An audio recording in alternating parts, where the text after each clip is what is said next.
Queen Vexara stood on the high balcony of the central hive spire. The sky above her world glowed a dull purple. Below, the great city stretched out like a living thing, towers of black chitin connected by glowing web bridges.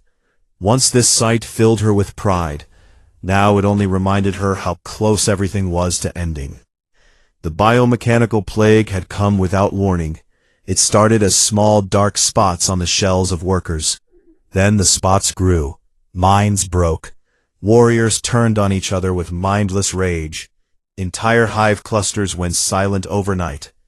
The queen's own connection to her people, the great psychic web that let her feel every heartbeat, faded more each day. She could hear fewer and fewer voices in her head. The silence scared her more than any enemy ever had. Her advisors gathered in the royal chamber. They were tall, insect-like beings with shining black armor and compound eyes that never blinked. Their mandibles clicked in worry. "The plague spreads faster on the outer worlds," one said. 3 more systems have fallen.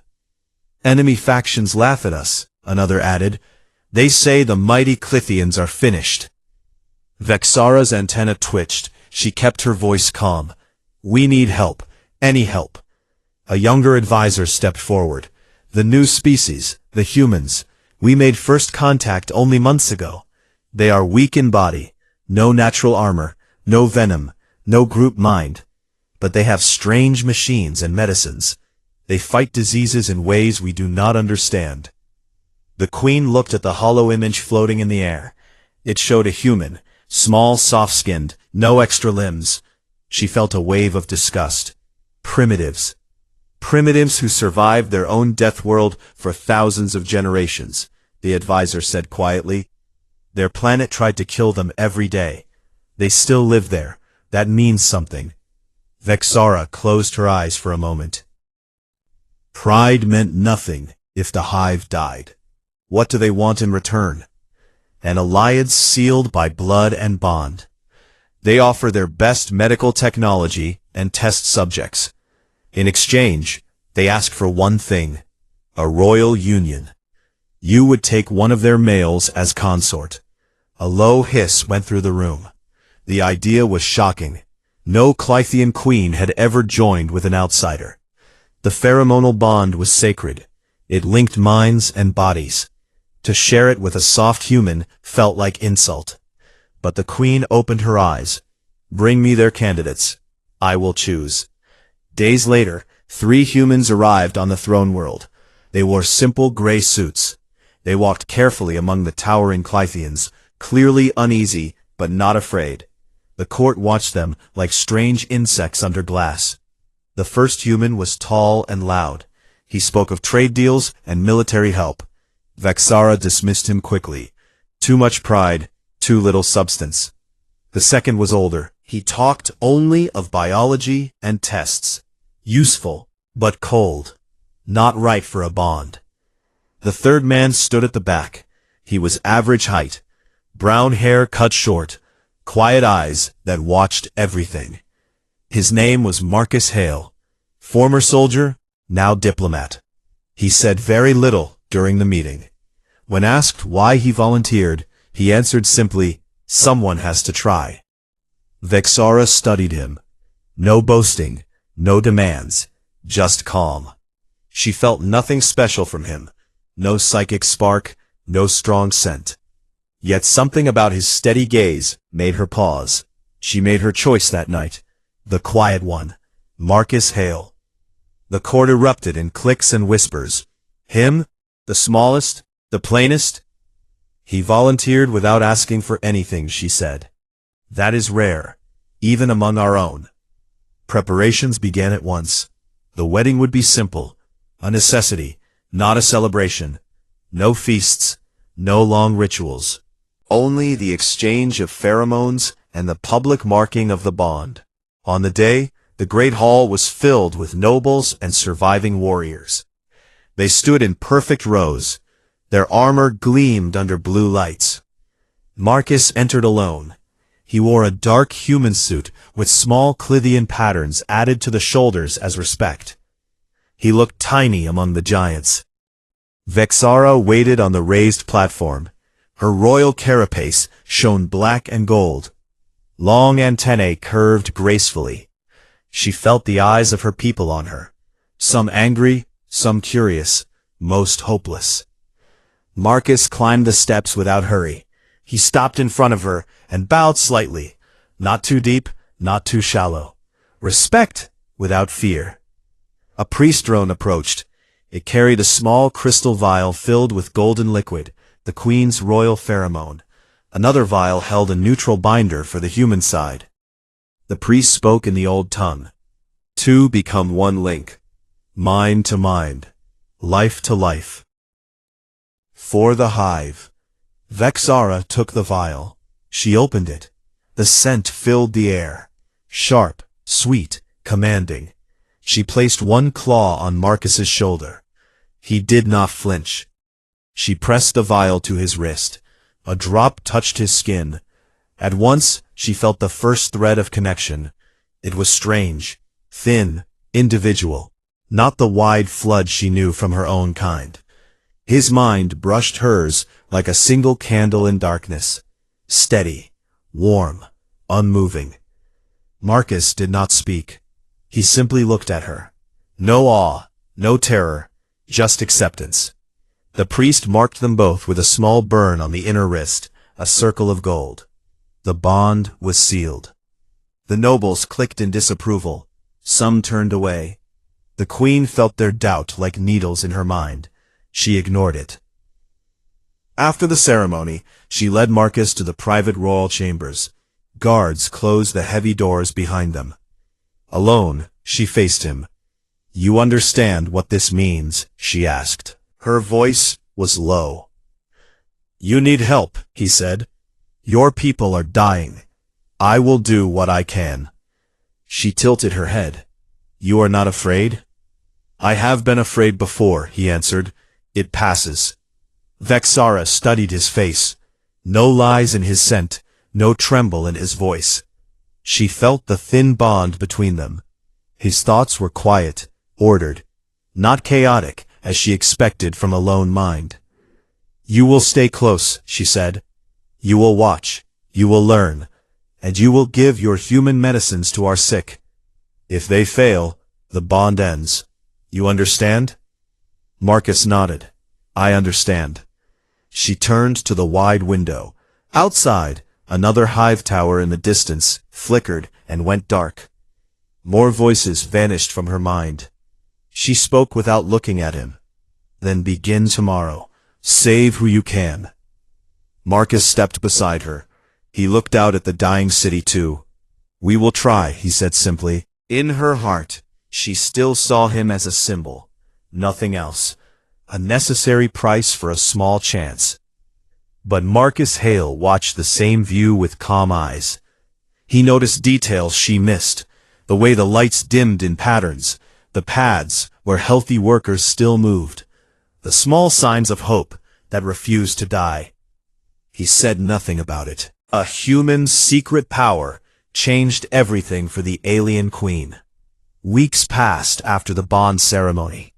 The throne world still stood, but it felt smaller every day. More lights went out in the lower hives. The great psychic song in Queen Vexara's mind grew quieter. Voices she had known since birth faded one by one. Some died screaming. Others simply stopped. She spent most hours in the royal command chamber. Screens showed maps of infected worlds in red.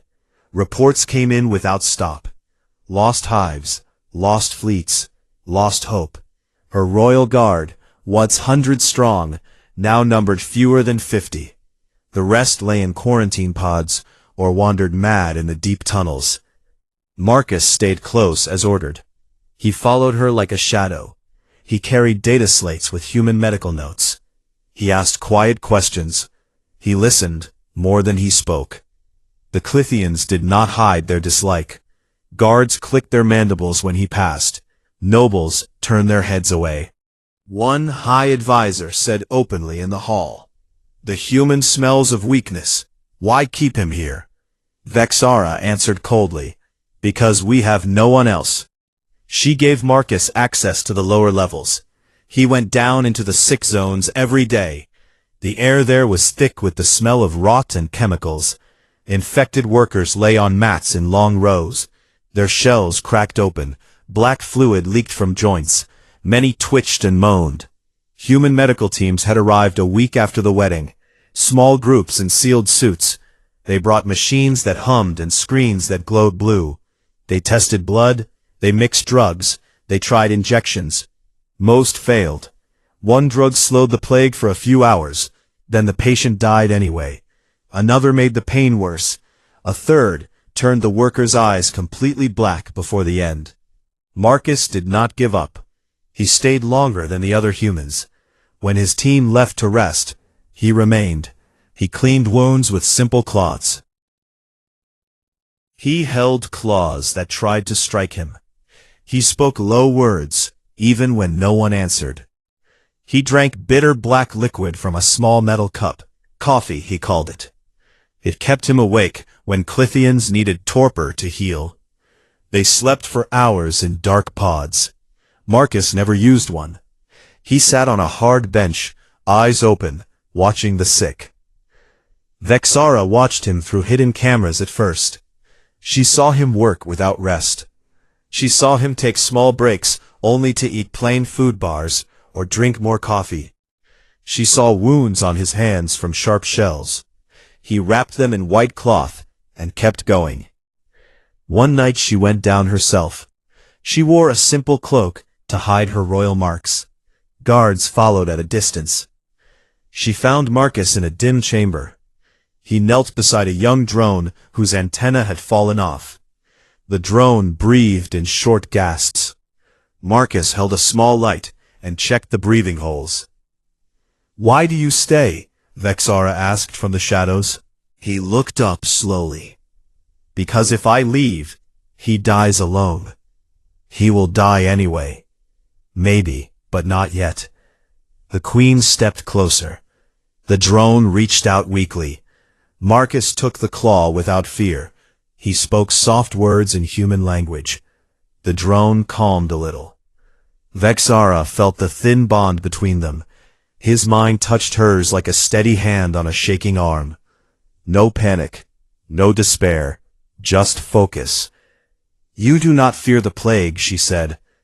"I fear it," he answered, "but fear is not new to me." She watched him work for a long time. He changed bandages. He gave water drop by drop. When the drone finally stopped breathing, Marcus closed the eyes gently.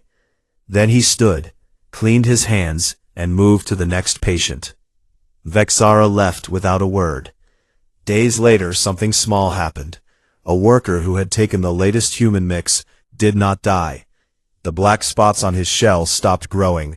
He opened his eyes and spoke a weak word. The healers clicked in surprise. Word spread fast. More sick asked for the human medicine. Marcus worked harder. He trained Clithian medics to use the machines. He explained in simple words. He never raised his voice. He never acted proud. The queen called him to her private chamber one evening. The room was quiet. Only soft lights glowed on the walls. "You have saved 7 so far," she said. "7 more than 0, Marcus replied.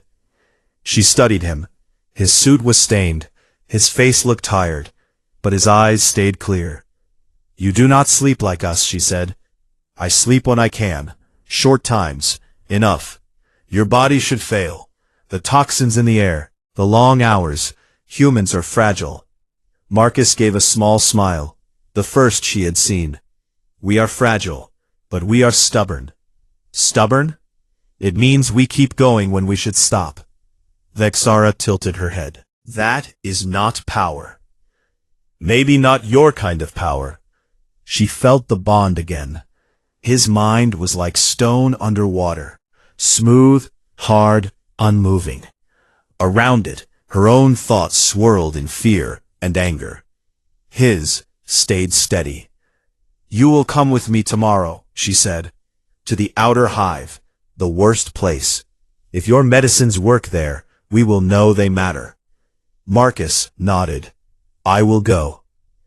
The next day they traveled deep under the spire. The tunnels grew dark and narrow. The smell burned the nose. Sick drones crawled on the walls.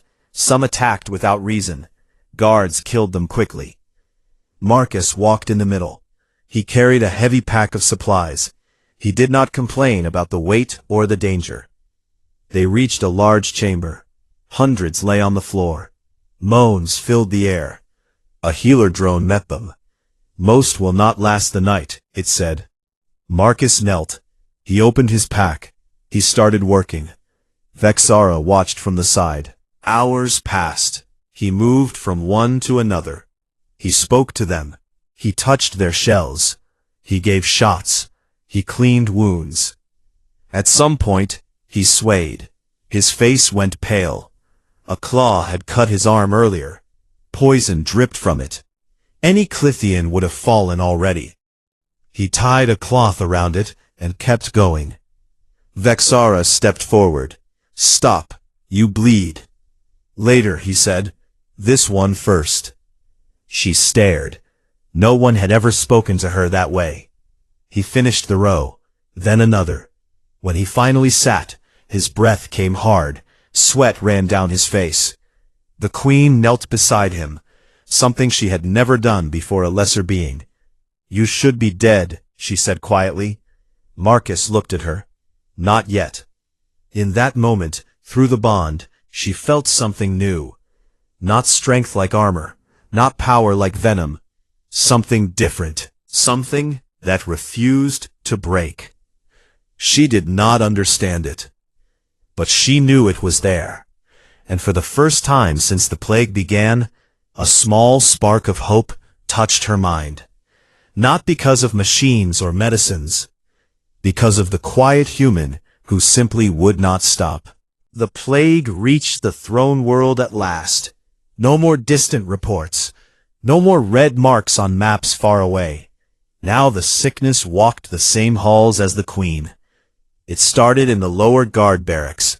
One warrior woke with black veins under his armor. By midday, he attacked his squad. Claws tore through shells. Mandibles snapped.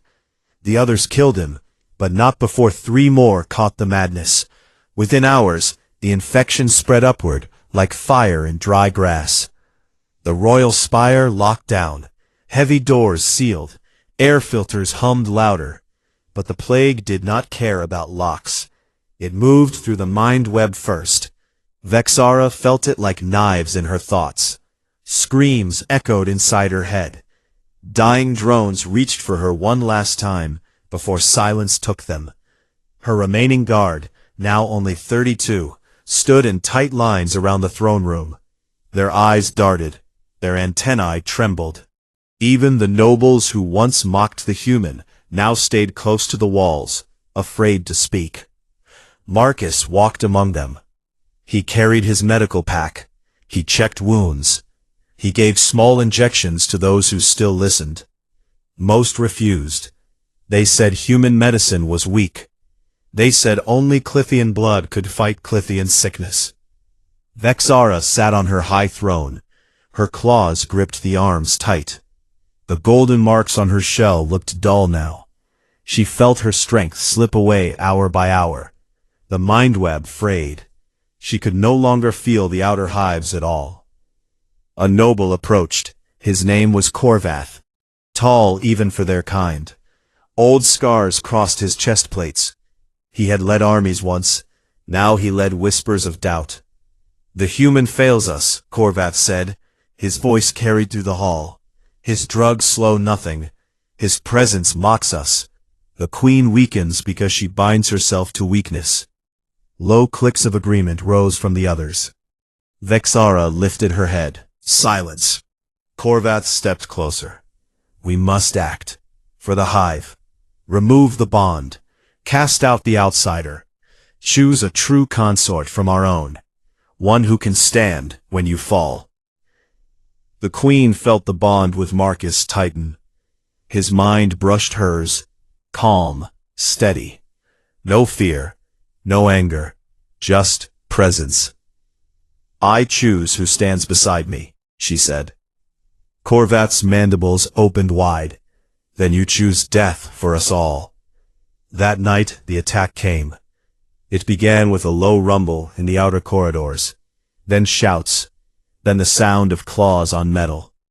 The throne room doors burst open. 20 warriors charged in. Their eyes glowed with plague madness. Black fluid dripped from their mouths. They moved fast. Too fast. The loyal guards met them. Shells cracked.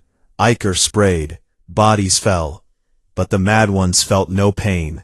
They kept coming. Vexara rose.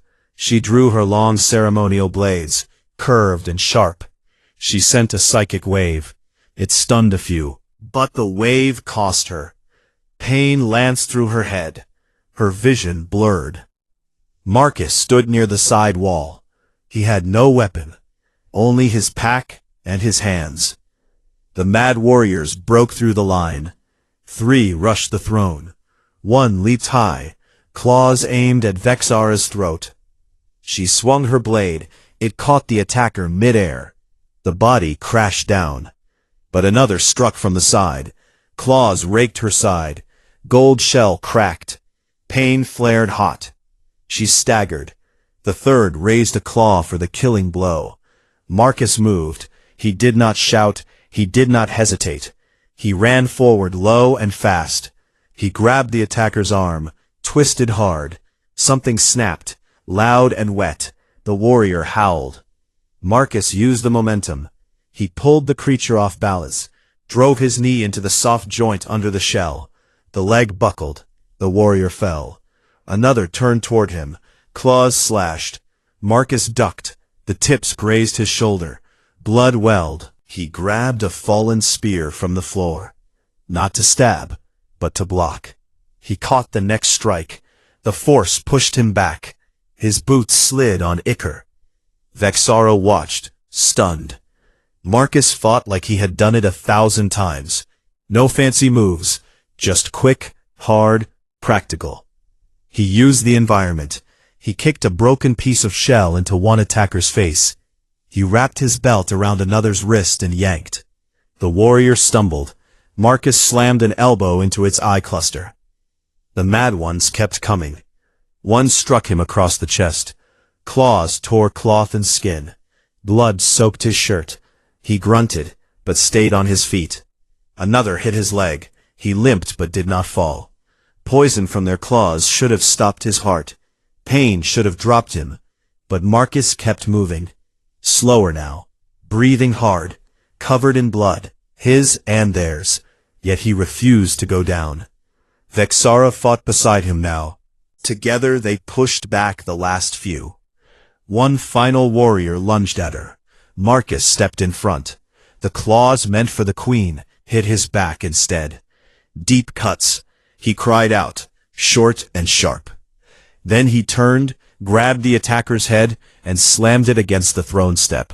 The shell cracked. The body went still. Silence fell. Bodies lay everywhere. Loyal guards and mad ones mixed together. The floor ran with ichor and blood. Vexara lowered her blades. She breathed in short gasps. Her side bled. Her mind felt raw. Marcus stood in front of her. He swayed. Blood dripped from his hands.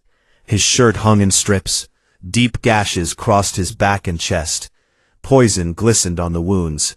His face was pale. Sweat mixed with blood. But he stood. He looked at her. No triumph in his eyes. Only the same calm she had seen from the beginning. "You should be dead," she whispered. Marcus wiped blood from his mouth. Not yet. The remaining nobles stared. Korvath lay among the dead. His coup ended before it truly began. Vexara stepped forward. She placed one claw on Marcus's shoulder. Gently this time. Through the bond she felt his pain, sharp, burning, but under it, a deep, stubborn fire.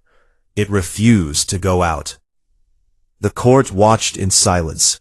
For the first time, no one mocked the human. No one called him weak. They saw what the queen now saw clearly. He had fought when her strongest fell. He bled when others would have died. He stood when everything said he should fall. Vexara looked into his eyes. "You saved me," she said. Marcus gave a small, tired nod. "We saved each other." He started to sway harder. His knees buckled. Guards rushed forward, not to attack, but to catch him. Vexara followed close behind. As they laid him on the table, she stayed at his side. The healers worked fast. They cleaned the wounds. They gave him human drugs from his own pack. Vexara watched his face. Even unconscious, his breathing stayed steady. His pulse stayed strong. She felt the bond again, thin but unbroken. In that moment something changed inside her. Not just respect, something deeper. The human had no armor, no venom, no great psychic power. But he had something the Clithians had lost long ago. He had the will to keep standing. And that will had just stopped a coup. It had kept a queen alive. The galaxy would hear of this night. But first, the queen would make sure he lived to see the dawn. The throne room still smelled of blood and ichor the next morning. Bodies had been removed, floors cleaned. But the marks remained. Scratches on the walls, dark stains that would not fade. The surviving nobles stood in small groups. They spoke in low clicks. Their eyes kept moving to the side chamber where Marcus lay. Vexara had not left his side since the attack. She sat on a low bench near the medical table. Her own wounds had been sealed with quick gel. Pain still burned under her shell, but she ignored it. Her focus stayed on the human. Marcus breathed slow and even. Machines beeped softly around him. Human doctors worked quietly. They stitched deep cuts. They pumped clean blood through tubes. They gave him drugs to fight the poison. His skin looked pale under the blue lights. Scars already formed on his arms and chest, long, angry lines. He woke at dawn. His eyes opened slowly. He blinked against the light. Then he saw her. His voice sounded rough. "I am," Vexara answered. He tried to sit up. Pain stopped him. He hissed through his teeth. "Lie still," she said. "You lost much blood." Marcus looked down at the bandages. "How bad?" "Bad enough that any of my kind would be dead. You live." He gave a small, tired laugh. "Lucky me." The queen leaned closer. Her antennae moved slowly. "I need to know how." Marcus met her gaze. "How what?" "How you stood. How you fought. How you breathe now, when poison should have stopped your heart hours ago." He thought for a moment. Then he spoke in a quiet voice. "It is not one thing, not a secret organ or hidden gland. Humans have no special armor, no venom, no mind link like yours." "Then what?" she pressed. "Our world," he said. "Earth. It is a hard place. Always has been. For millions of years it tried to kill everything on it. Big animals with teeth. Cold winters that lasted forever. Hot diseases, floods, fires, starvation. And humans killed each other too, over food, land, ideas." Vexara listened. She felt the bond between them. His words came clear and steady. "Every time something tried to end us," he continued, "a few kept going. They ran when they should have stopped. They fought when they should have died. They found ways to live when nothing made sense.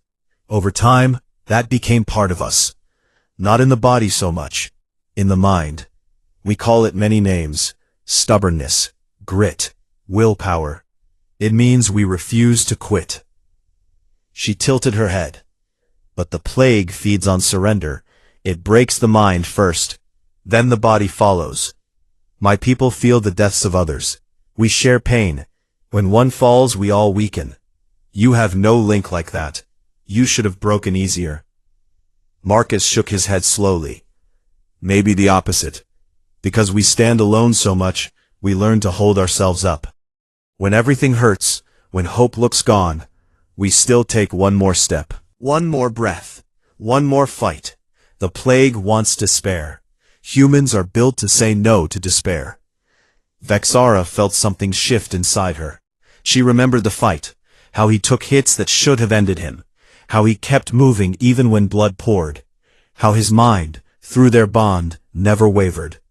"You are an anchor," she said softly. He looked at her. "What?" "In our mind web, when it frays, everything pulls apart. But when you stand in it, you do not move. You hold. The dying feel that. They grab onto it. They live a little longer." Marcus stayed quiet for a moment. "Then use it." She stared. "What?" "Link me deeper. Not just the bond we have now. Push me into the hive mind. Let me touch more of them." "It could kill you," she warned. "Outsiders do not survive full connection. Your mind would shatter."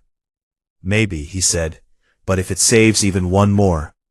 Vexara rose. She called the healers. She ordered the ritual chamber prepared.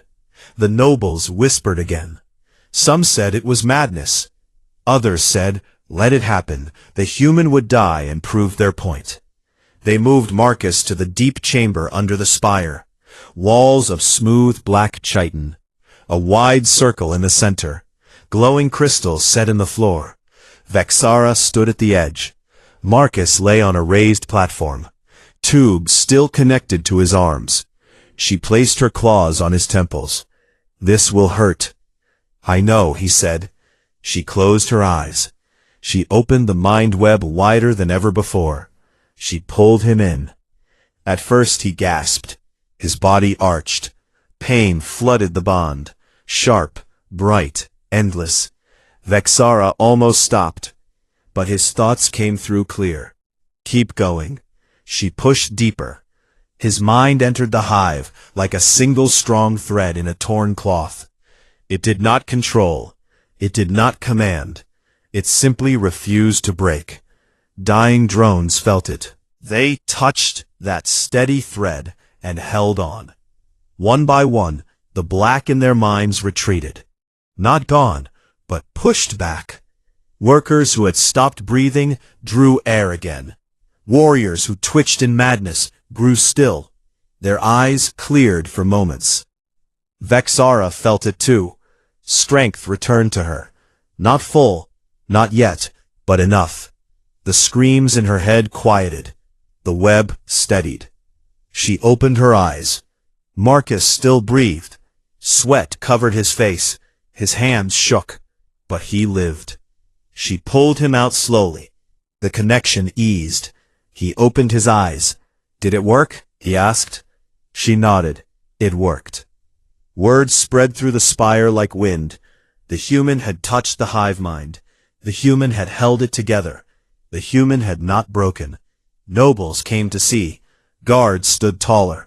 Even the sick in lower levels whispered his name. Vexara stayed with him as he rested.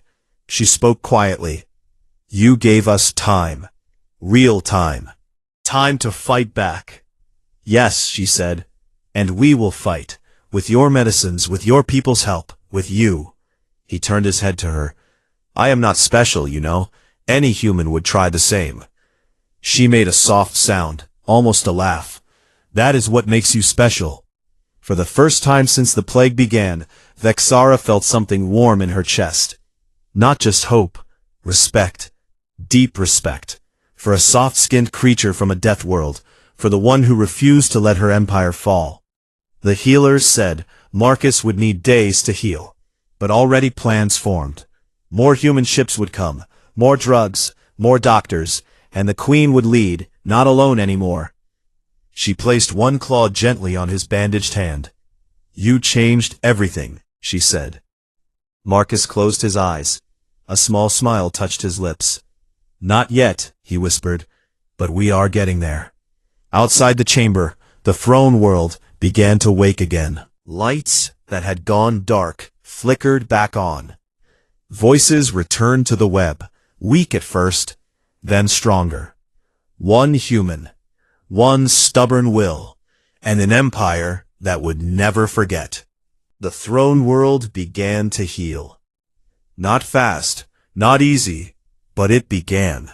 Lights that had gone dark came back on one by one. Workers returned to their tasks. Warriors stood guard again with clear eyes. The great psychic web in Vexara's mind grew stronger every day. Voices returned, first weak, then loud and clear. The silence that had terrified her started to fade. Human ships landed every few days. They brought more doctors, more machines, more medicines. Small teams in white suits walked the hives. They taught Clithian healers how to mix drugs. They showed how to use scanners. They worked side by side, without fear. Marcus stayed in the medical chamber for many days. His wounds closed slowly. Scars formed thick and red across his back and chest. He could not stand for long at first, but he refused to stay in bed. He sat up. He read reports. He gave quiet orders to the human teams. Vexara visited him often. She no longer came as a queen giving commands. She came as someone who wanted to understand. She sat near him. She listened. She asked questions. One afternoon, she brought a small data crystal. It held images from the outer worlds. Hives that had been lost now showed signs of life again. Drones moved. Lights glowed. The plague pulled back like a tide going out. "Because of you," she said. Marcus shook his head. "Because of many. Your people fought too. My people helped. But mostly, because we did not give up." She looked at him for a long time. "I thought humans were soft, weak, chaotic. Now I see different." He gave a small smile. "We look soft. We break easy in some ways, but we do not stay broken." The nobles changed too. The ones who once mocked him now bowed when he passed. They asked his advice. They called him the Anchor. The name spread through the hives. Drones whispered it with respect. Warriors repeated it with pride. Korvath's followers disappeared. Others left in shame. No one spoke of removing the human anymore. Vexara called a great gathering in the main hall. Every surviving noble came. Guards lined the walls. Workers filled the lower levels. The air buzzed with quiet hope. She stood on the high platform. Marcus stood beside her. Not behind, not hidden, beside. He wore a simple dark suit. Fresh bandages showed under the cloth. He looked tired, but strong. Vexara spoke in a clear voice that carried through the hall and into every mind. "Our empire almost ended. The plague took much. It took lives, it took trust, it took hope. But one stood when all others faltered. One refused to let the web break. One human." Low clicks of agreement rose. She turned to Marcus. "You did not come to rule us. You did not come to conquer. You came to help. And you helped more than any army or weapon ever could." Marcus looked out at the crowd. Thousands of compound eyes watched him. He spoke simply. "I am not a hero. I am just a man who kept going. Any human would have tried the same. We learn early. When the world hurts you, you hurt back by living, by standing, by taking one more step." He paused. "Your people are strong. You have unity we do not. You have power we cannot match. But together, we can face anything." Vexara raised one claw. A small band of gold rested in her palm. It matched the mark on her own wrist. She took Marcus's hand. She placed the band around his wrist. It clicked shut. Warm light glowed for a moment. "This is not a chain," she said. "This is a promise, visible to all. You are part of us now, not as outsider, not as symbol, as family." The hall filled with sound. Clicks, hums, soft psychic waves of approval. It rolled over them like warm wind. Marcus looked at the band, then at her. "Thank you." She made a soft sound. "Thank you, Marcus Hale." After the gathering, they walked the upper balconies together. The purple sky looked brighter. Stars showed clear. Below, the city moved with life again. Vexara stopped. She looked at him. "What now?" He leaned on the rail. We keep fighting the plague. We rebuild. We make sure it never comes back. And maybe we show the galaxy what happens when stubborn meets strong. She tilted her head. The other factions will hear of this. They will fear us again. But now they will fear something new. The human who would not die, he said. The human who would not let us die, she corrected. They stood in silence for a while. The bond between them felt different now. Not thin, not strange. It felt solid, like two threads woven tight. Word spread beyond the throne world. Ships carried stories to every corner of Clithian space. Humans became known, not as weak newcomers, but as the ones who saved an empire. Other species took notice. Some sent messages of respect. Others sent quiet warnings. But inside the hives, things changed deepest. Drones told stories to their young. Warriors trained harder. Healers studied human ways. The name Marcus Hale became part of their songs, not as conqueror, but as the one who held when all else broke. Vexara changed most of all. The cold queen who once saw only duty, now saw possibility. She laughed sometimes, short surprised sounds. She asked Marcus's thoughts on plans. She walked with him through the lower levels, no guards needed. One evening, they stood in the royal chamber. The wide window showed the city alive with lights. You were right, she said. Your secret power is not in body. It is in refusal. Marcus nodded. Refusal to quit. Refusal to despair. Refusal to let go. She placed a claw on his shoulder, gentle. And because of that refusal, everything changed. He looked out at the glowing spires. Not everything, just enough. She followed his gaze. Enough is a good start. The galaxy watched. An old empire rose again, not the same as before.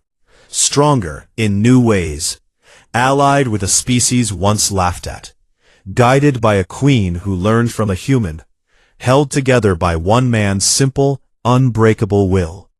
A single human, a single stubborn power, and everything, truly everything, had changed.